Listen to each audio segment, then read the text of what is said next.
നിങ്ങൾക്കറിയാമോ, ദൈവം ആരത്തോട് പറഞ്ഞു നന്മ തിരുമലയെ കുറിച്ച് അറിഞ്ഞതിന്റെ ഫലം തിന്നരുതെന്ന്. അപ്പൊ ആര് മാത്രമേ ഉള്ളൂ? ആദം മാത്രമേ ഉള്ളൂ. അതിനുശേഷം ദൈവം ആദത്തിന് ഒരു ഗിഫ്റ്റ് കൊടുത്തു. ആ ഗിഫ്റ്റ് ആയിരുന്നു തന്റെ ഭാര്യ. അപ്പൊ ദൈവം കൊടുത്ത ഗിഫ്റ്റാ. ഈ പുള്ളിക്കാരത്തി അവിടെ ഇവിടെ കറങ്ങി നടന്ന ഒരു പ്രസംഗം കേട്ടു. അന്നത്തെ പ്രസംഗത്തിൽ കൺവെൻഷന് പ്രസംഗിച്ചത് മിസ്റ്റർ സർപ്പന്റ് ആയിരുന്നു, റവറന്റ്. പുള്ളിക്കാരൻ പ്രസംഗിച്ചത് മുഴുവൻ പിശാചിന്റെ ആഗ്രഹമായിരുന്നു. പുള്ളി ഇങ്ങനെ സംശയം ചോദിച്ചു വന്നു. അവസാനം വാസ്തവമായി ദൈവം കൽപ്പിച്ചിട്ടുണ്ടോ ഇതൊന്നും കഴിക്കരുതെന്ന് സംശയം ചോദിക്കാൻ ശരിക്കും ആള് വീട്ടിലുണ്ടായിരുന്നു. പക്ഷേ പിൻവാതിലിനോടാ സംശയം ചോദിച്ചേ. മുൻവാതിൽ അവിടെ നിൽക്കുക, അതവിടെ നിൽക്കുക. ഈ പുള്ളിക്കാരത്തിയോട് ദൈവം സംസാരിച്ചിട്ടില്ല, ആരത്തോടെ ദൈവം സംസാരിച്ചേ.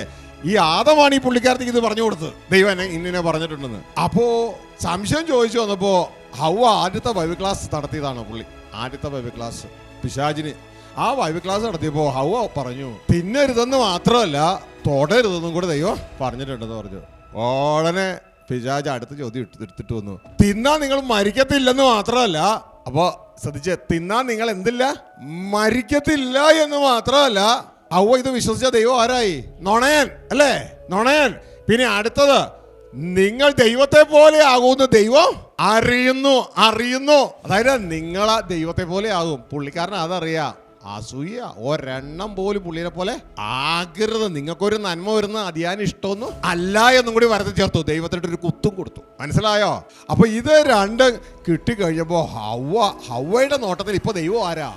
ഈ സന്ദേശത്തിന്റെ പേരാണ് പിശാചിന്റെ കത്രിക. ഈ സന്ദേശത്തിന്റെ പേരാണ്. നിങ്ങൾക്ക് വചനം വരുന്ന സോഴ്സ് കട്ട് ചെയ്ത് കളയുക. അതിനെന്ത് ചെയ്യണം?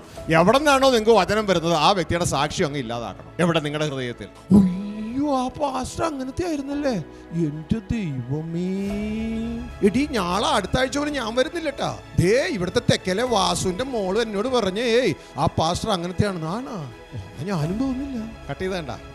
വചനം വരുന്ന സോഴ്സ് കട്ട് ചെയ്തു. അതോടുകൂടി ഹവ്വ എന്നിട്ട് ചാച്ചനോട് പറഞ്ഞു. ചാച്ചൻ ആരാന്നറിയാലോ അല്ലേ? ആ ചാച്ചനോട് പറഞ്ഞു, ചാച്ച സർപ്പഞ്ചേട്ടൻ പറഞ്ഞ ഇന്ന പ്രസംഗമൊക്കെ ഞാൻ പോയി സർപ്പഞ്ചേട്ടൻ പറഞ്ഞാന്നറിയാമോ? ഇന്ന കാര്യങ്ങളൊക്കെയാ. ദൈവം നുണേനാ. പിന്നെ നമുക്കൊരു നന്മ വരുന്നത് ദൈവത്തിന് ഇഷ്ടമല്ലെന്നേ. നമ്മൾ ദൈവത്തെ പോലെ ആവുമെന്ന് ആർക്കറിയാം? ദൈവത്തിന് അറിയാം. ഇത് നോക്കിയേ, ഉണ്ടാക്കി സൃഷ്ടിച്ച് വളർത്തിയെടുത്ത ദൈവത്തെ അവിശ്വസിക്കാതെ ഈ പെണ്ണു എന്ന് പറഞ്ഞ ഒരു നിമിഷം മതി ദൈവം പറഞ്ഞ മൊത്തം അവിശ്വസിച്ചു. കേട്ടോ, ഇതാണ് ആദത്തിന്റെ മക്കൾ. എത്രമാത്രം ദൈവവചനം കേട്ടാലും ആരെങ്കിലും ഒരു കാര്യം എന്ന് പറഞ്ഞാൽ മതി, ഇതുവരെയും കേട്ടത് മുഴുവൻ താഴെ പോയി. ഇത് പരിശോധിക്കാനാണല്ലോ ദൈവം നമ്മളെ വെച്ചിരിക്കണേ. അതിന്റെ പേരാണ് വിശ്വാസത്തിന്റെ പരിശോധന. നീ ഞാൻ പറഞ്ഞ വിശ്വസിക്കുന്നുവോ അവര് പറഞ്ഞ വിശ്വസിക്കുന്നുവോ? ഇതാണ് വിശുദ്ധന്മാർക്ക് ഒരിക്കലായി വരമേൽപ്പിച്ച വിശ്വാസത്തിന്റെ പരിശോധന.